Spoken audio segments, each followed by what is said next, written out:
დიდება ჩვენ ძლიერ ღმერთს. უფლისაგან არის შველა, უფლისაგან არის დახსნა. რომელთა 1:21-ში წერია. რადგან შეიცნეს ღმერთი ადამიანებმა, ანუ მიიღეს ცოდნა ღმერთის შესახებ, ისევ როგორც დღეს ქადაგებ მე და გასწავლით და გეუბნებით ღმერთის შესახებ. ამიტომ არიან ადამიანები, რომლებმაც შეიცნეს ღმერთი, ანუ მიიღეს ცოდნა ღმერთზე და არ ადიდეს. როგორც ღმერთი, არც მადლობდნენ, არამედ ამაო, ანუ უაზრო გახდა მათი გონიერება და დაუბნელდათ უმეცარი გული. ეფესელთა 4:17-ში წერია. ამიტომ ამას ვამბობ, პავლე მოციქული ამბობს და მოწმობ უფალში, რათა აღარ დავდიოდეთ ისე, როგორც სხვა წარმართნი დადიან თავიანთი გონების ამავებაში. ყველა ის ადამიანი, თუნდაც მორწმუნე, თუნდაც რელიგიური ლიდერი, თუნდაც ღვთისმსახური, რომელმაც იცის ღმერთის სიტყვა და შემდეგ უკვე გამოსახულებებს ან ბაბილონის რელიგიიდან რაღაცებს დაუწყებს თაყვანისცემას, ან დაუწყებს მათ მოზიდვას და თავიანთ მსახურებაში ჩართვას, დადიან ასეთი ადამიანი არის წარმართის გზებზე რომ მიდიან. რომელთა 1:28-ში წერია. და რა კი არ ეცადნენ, რომ გონებით ჩაწვდომოდნენ ღმერთს, ღმერთმა უკუღმართ გონებას გადასცა ისინი, რათა დაუწესებელი ეკეთებინათ. როდესაც შენ არ გინდა რომ გაყვე ღმერთს, ღმერთი დაუშვებს იმას, რომ უგუნურებიდან უგუნურებაში წახვიდე. რომელთა 1:22 თავიანთ თავს ბძენს უწოდებენ და გამოსულერდნენ. თავიანთ თავს ღმერთის მსახურებს უწოდებენ, სიტყვის მცოდნეებს და გამოსულერდნენ.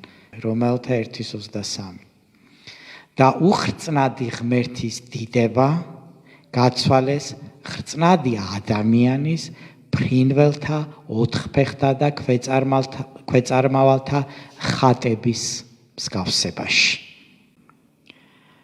წინა მუხლებში ჩვენ ვისაუბრეთ კერპთაყვანის მცემლობაზე და იმის შესახებ, რომ ადამიანებმა, როგორც პავლე მოციქული ამბობს, ღმერთის დიდება, ღმერთის თაყვანისცემა გაცვალეს ადამიანის მიერ ხელით შექმნილი გამოსახულებების, ნახატების, სხვადასხვა ქმნილებების თაყვანისცემაზე და ჩვენ ვთქვით იმის შესახებ, რომ კერპი არის ყველაფერი, რასაც თაყვანს სცემ და ლოცულობ, რის მიმართაც ლოცულობ. როდესაც პავლე მოციქული ლაპარაკობდა და წერდა კერპის შესახებ, ეს მისთვის იყო კერპის გამოსახულებები, ხოლო მათთვის, იმ ქურუმებისათვის და იმ ადამიანებისათვის, რომლებიც ამ საქურუმოს ეკუთვნოდნენ და თაყვანს სცემდნენ ამ კერპებს, ისინი მათ კერპებს კი არ უძახდნენ, ისინი მათ ეძახდნენ სასწაულთ მოქმედებს.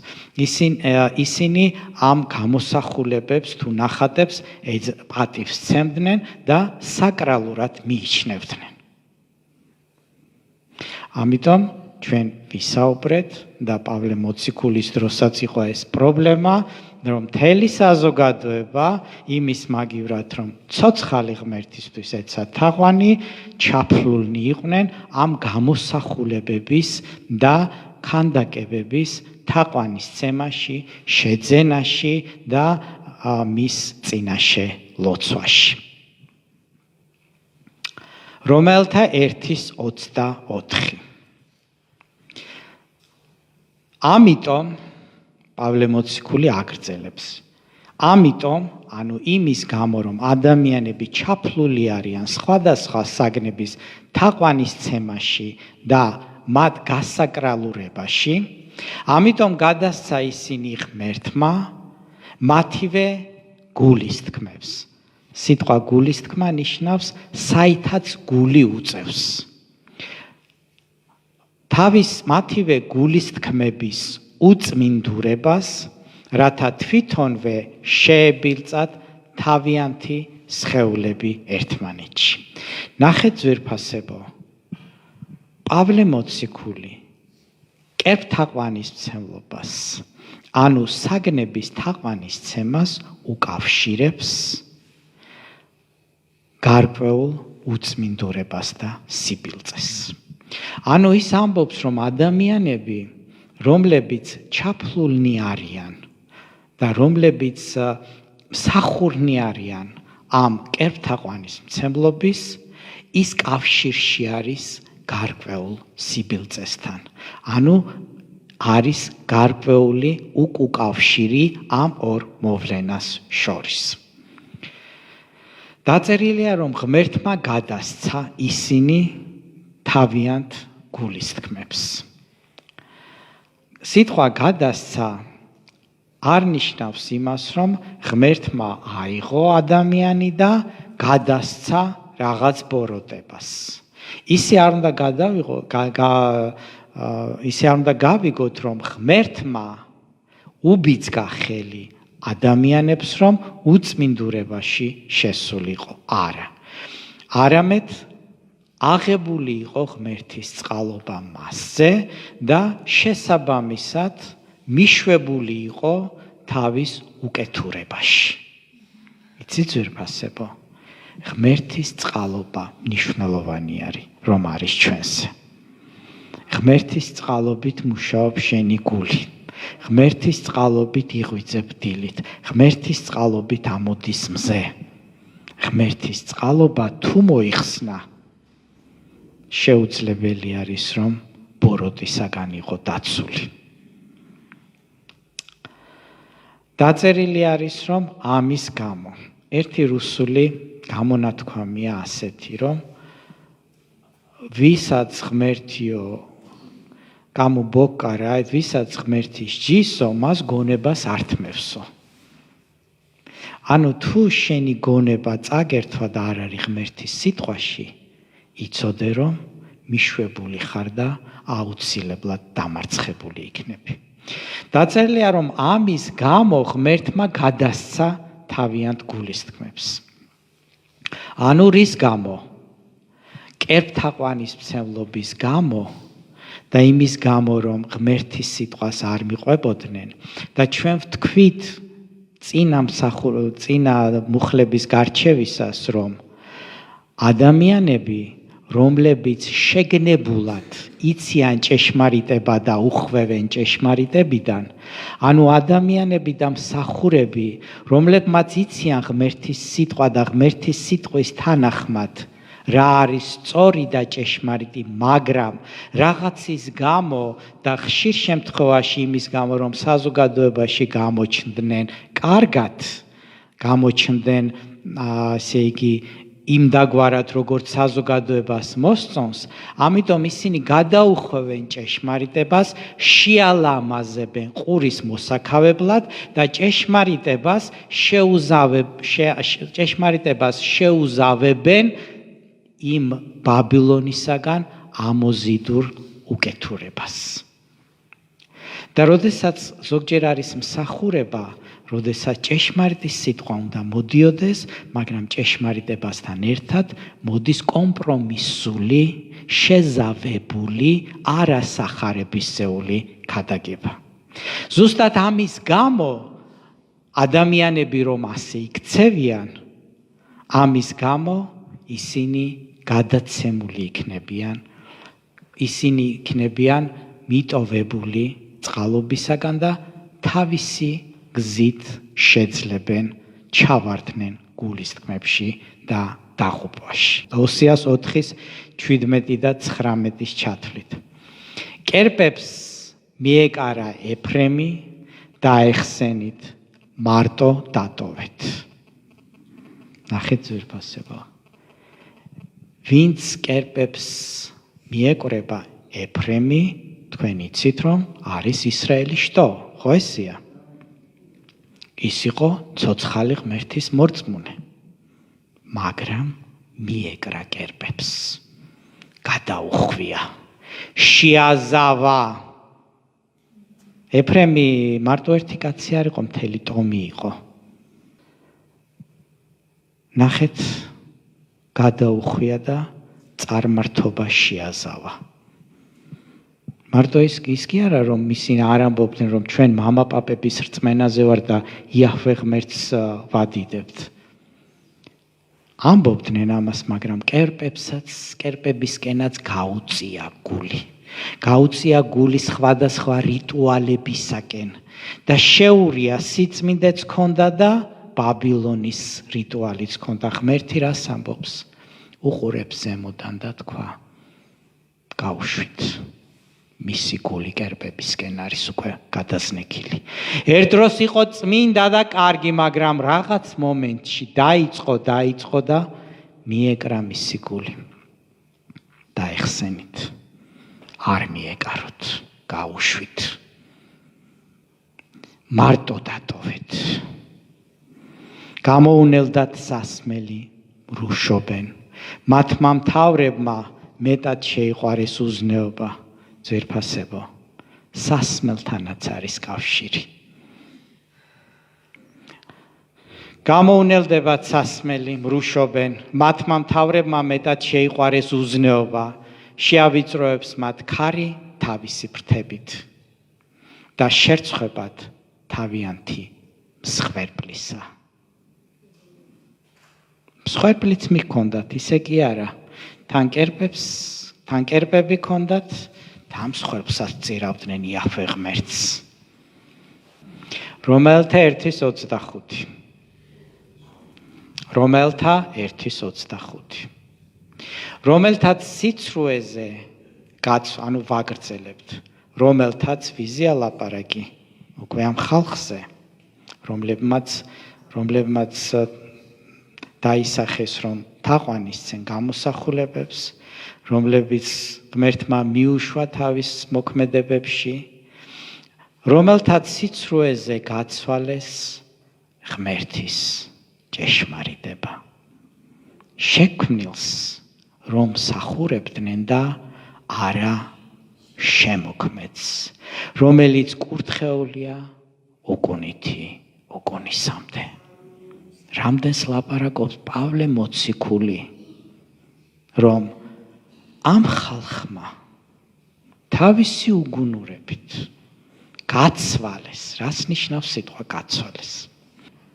აქ დაწერილია, რომ გაცვალეს ღვთის ჭეშმარიტება, ნიშნავს, რომ მათ ჰქონდათ ჭეშმარიტება, მათ იცოდნენ ჭეშმარიტება, მათ ნასწავლი ჰქონდათ ჭეშმარიტება, მათ გადმოცემული ჰქონდათ წინაპრებისაგან ჭეშმარიტება, მაგრამ მათ ჩათვალეს, რომ თავის თაობაში თუ თავის მსახურებაში გაეცვალათ ეს ჭეშმარიტება,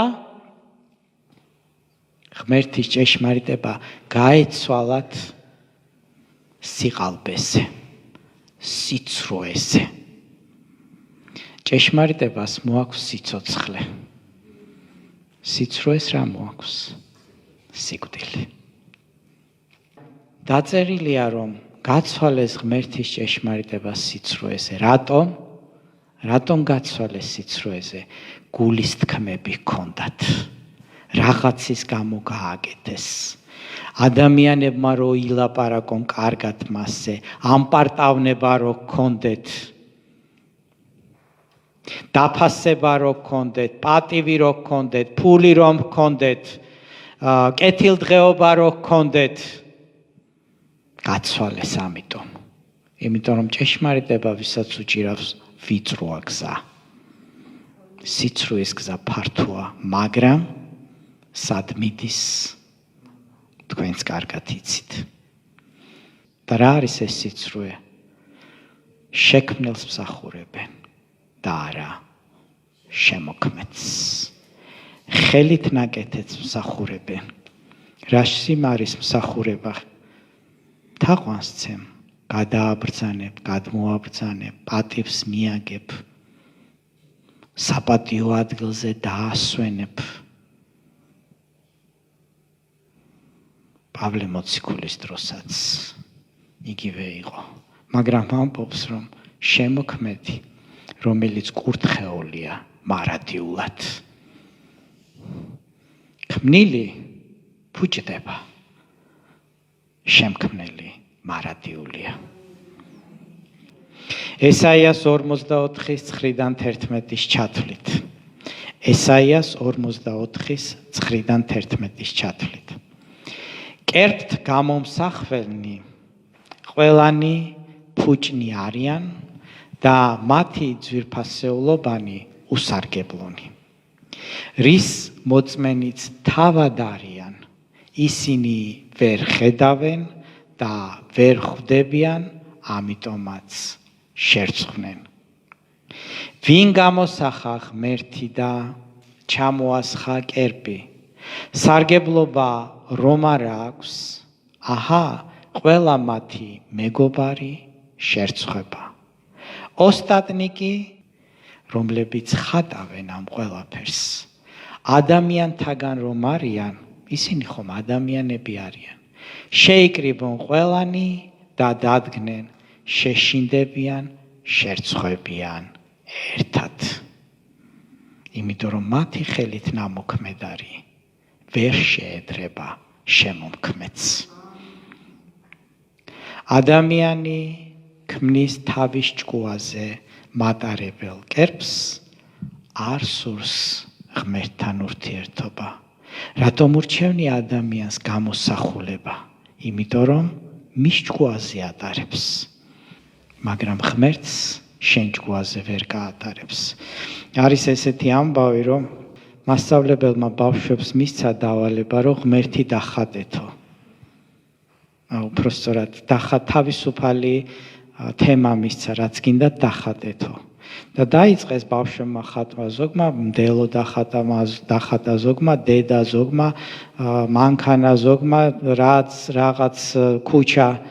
და მივიდა ერთ ბავშვთან, ახლა დადის ეს მასწავლებელი რიგებში და მივიდა ერთ ბავშვთან და დახედა მის ნახატს და ვერაფერი ვერ გაიგო და შეეკითხა, რას ხატავ შვილო და ღმერთს ხატავო. ხო, მაგრამ ღმერთი არავინ იცის როგორი არისო. აი რომ მოვჩები დახატვას, ყველა გაიგებს როგორია ღმერთიო. ყველა თავისებურად ხატავს ღმერთს. მე ამას ყიდულობ შენ. ზოგი ბეჭდავს სტამბაში. და მე ჩამოკიდებ სახლში და თაყვანს ცემას. პავლე მოციქული ამთავრებს სიტყვებით ამინ, ანუ დაიყოს ასე. რომელთა 1:26. პავლე მოციქული საუბრობს რომის იმპერიაში გავრცელებულ ლესბოსელობაზე. ანუ, როდესაც ქალს ქალთან აქვს ფიზიკური ურთიერთობა. ამიტომ გადასცა ისინი ღმერთმა სამარცხვინო ვნებებს, რადგან მათმა ქალებმაც კი ბუნებრივი წესი შეცვალეს ბუნების საწინააღმდეგოთი. რომის იმპერია ჩაძირული იყო ფუფუნებაში და გახსნილებაში, უნდა იცოდეთ. პავლე მოციქულის დროინდელი საზოგადო მოღვაწეთა გამონათქვამები იყო ასეთი. მაგალითად, რომაელი ისტორიკოსი ტიტუს ლევიუსი ამბობდა, რომ არ შეუძლია გადაიტანოს რომა თავისი ავადმყოფობები და არც აქვს ფული იმისათვის, რომ ის განიკურნოს. ამდენად ჩაძირული იყო რომი. ანუ ის საუბრობს, რომ საზოგადოება იყო განსაკურნებელი, რომის საზოგადოება. პოეტი პროფერციუსი იყო ესეთი პიროვნება, ის ამბობს, მე ვხედავ რომს, ამაყ რომს, რომელიც იღუპება თავისი პირადი სიამაყის და გაფურჩქმის გამო. ეს იყო შემდეგი სატირიკოსი დეციმუს იუვენალისი ამბობს ასეთ სიტყვებს. დედამიწა თითქოს ცუდი ადამიანების და მშიშრების გარდა მეტს არავის ბადებს. შესაბამისად ღმერთი ვინც არ უნდა იყოს იგი ალბათ იყურება ქვევით დასცინის ყველას და ყველა ეზიზღება. ეს არის პავლე მოციქულის დროინდელი გამონათქვამები. ლუციუს სენეკა, ფილოსოფოსი და პოლიტიკოსი, ნერონის აღმზრდელი და სტოიციზმის ყველაზე დიდი წარმომადგენელი ამბობს. ეს არის სულიერი შფოთისა და ეპოქა და ეს შფოთი მოიცავდა ყველას და ყველაფერს. ქადაგება იმ დროს წმინდა ცხოვრება სასაცილო და უსაქმური თემა იყო. ისინი ამბობდნენ, მოგცლია, მთავარია გაერთო, უდიდესი ჭეშმარიტება დადგმე ცხოვრებით. ეს იყო პავლე მოციქულის დროინდელი რომი, რომელიც წააგავს ჩვენს თანამედროვებას. არასოდეს არაფერი არ შეცვლილა. მხოლოდ ადამიანები იცვლებიან, მაგრამ ჭეშმარიტება რჩება ჭეშმარიტად. მდიდრის მონაც კარგად იცმევდა და ჭამდა. აბანოებში უწყვეტი ცხელი წყალი იყო და იყო მოოქროვილი ონკანები. ბერძენი მწერალი ამბობდა, სიმდიდრე უფრო დაუნდობელია ვიდრე ომი და ეს სიმდიდრე დაკიდებულია რომის თავზე, რადგან რომში აღარ არის სიღარიბე, ამიტომ აღარ არის საჭირო მორალი. რა თქმა უნდა, ის ლაპარაკობდა მდიდარ ხალხზე. სენეკა ამბობდა, რომში იმას კი აღარ ვკითხულობთ, ესა თუ ის საგანი რას წარმოადგენს, არამედ უბრალოდ ვკითხულობთ, ეს საგანი რა ღირს. ასევე სენეკა ამბობდა, ქალები თხოვდებიან იმისათვის, რომ გასცილდნენ, რათა ისევ გათხოვდნენ. იუვენალისი ამბობდა, რომელ ქალს ერთი თვალის ამოთხრაზე უფრო დაიყოლიებ, ვიდრე იმაზე, რომ ერთი ქმარი ყავდეს. ასეთ საზოგადოებაში უნდა ეკადაგა პავლე მოციქულს თავისი უგუნური და სასაცილო სახარება. მაგრამ ის ქადაგებდა და ღმერთი იყო მასთან. დიდება იესოს.